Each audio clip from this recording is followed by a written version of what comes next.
আসসালামু আলাইকুম। একটা প্রশ্ন দিয়ে শুরু করি। বন্ধুত্ব কি পকেটের ওজনের উপরে নির্ভরশীল? রাস্তায় সিগন্যালে দাঁড়িয়ে থাকা পিৎজা ডেলিভারি বয় তরুণটির সাথে যখন তার পুরনো বান্ধবীর দেখা হলো, তখন আবেগ বা স্মৃতিচারণের বদলে সঙ্গী হলো তাচ্ছিল্যের হাসি। এত পড়াশোনা করে শেষে পিৎজা ডেলিভারি, এই একটি বাক্য কেবল ওই তরুণকে নয়, বরং শ্রম দিয়ে জীবন গড়া প্রতিটি মানুষকে আঘাত করেছে।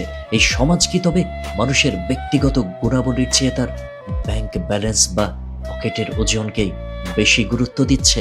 আমরা এমন এক সমাজে বাস করছি যেখানে টাকা কেবল অভাব মেটানোর মাধ্যম নয়, বরং এটি মানুষের সামাজিক মর্যাদা ও ক্ষমতার প্রতীক হয়ে দাঁড়িয়েছে।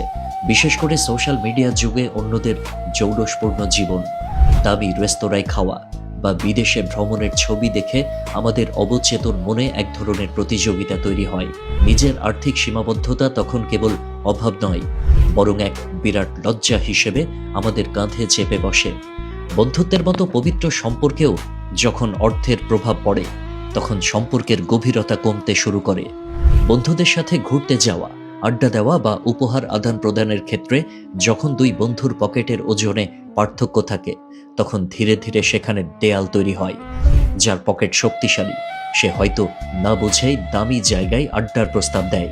অন্যদিকে যার সামর্থ্য কম, সে লজ্জায় বা হীনমন্যতায় নিজেকে গুটিয়ে নেয়। এই নীরব দূরত্বই একসময় বছরের পর বছর টিকে থাকা বন্ধুত্বে ফাটল ধরায়। বিভিন্ন গবেষণায় দেখা গেছে, সমবয়সীদের সাথে আর্থিক প্রতিযোগিতায় পাল্লা দিতে গিয়ে তরুণ প্রজন্মের একটি বড় অংশ মানসিক চাপে ভোগে। অনেকে বন্ধুদের সাথে তাল মেলাতে গিয়ে সামর্থ্যের বাইরে খরচ করেন এবং ঋণের জালে জড়িয়ে পড়েন। মানুষ সমাজ বা রাজনীতি নিয়ে খোলামেলা কথা বললেও নিজের আর্থিক টানাটানি নিয়ে বন্ধুদের কাছে মুখ খুলতে দ্বিধাবোধ করে। এই লুকোচুরি থেকে জন্ম নেয় ক্ষোভ আর হীনমন্যতা।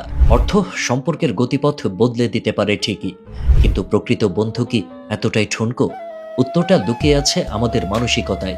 বন্ধুর আর্থিক অবস্থা ভালো বলে নিজের মাঝে হীনমন্যতা বা ঈর্ষা আসাটা স্বাভাবিক, কিন্তু মনে রাখতে হবে, মানুষের পরিচয় তার শ্রমে, পকেটে নয়।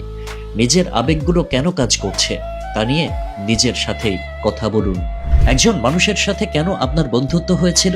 নিশ্চয়ই তার টাকার জন্য নয়, বরং তার ব্যক্তিত্ব বা স্বভাবের জন্য। সেই পুরনো স্মৃতি আর টানগুলো মনে করুন। প্রকৃত বন্ধুর সাথে আর্থিক সমস্যার কথা লুকানোর কিছু নেই।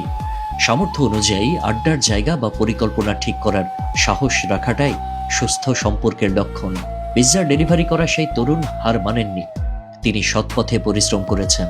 সমাজ তাকে তাচ্ছিল্য করলেও দিন শেষে সম্মান তারই প্রাপ্য। টাকা দিয়ে বিলাসিতা কেনা যায়, কিন্তু নিঃস্বার্থ বন্ধু পাওয়া যায় না। পকেটের ওজন দিয়ে যদি বন্ধুর গুরুত্ব মাপতে হয়, তবে বুঝতে হবে সেখানে বন্ধুত্বের চেয়ে স্বার্থই বড় ছিল। আসুন, পকেট দেখে নয়, বরং মানুষকে তার সততা ও ভালোবাসা দিয়ে বিচার করতে শিখি। আল্লাহ হাফেজ।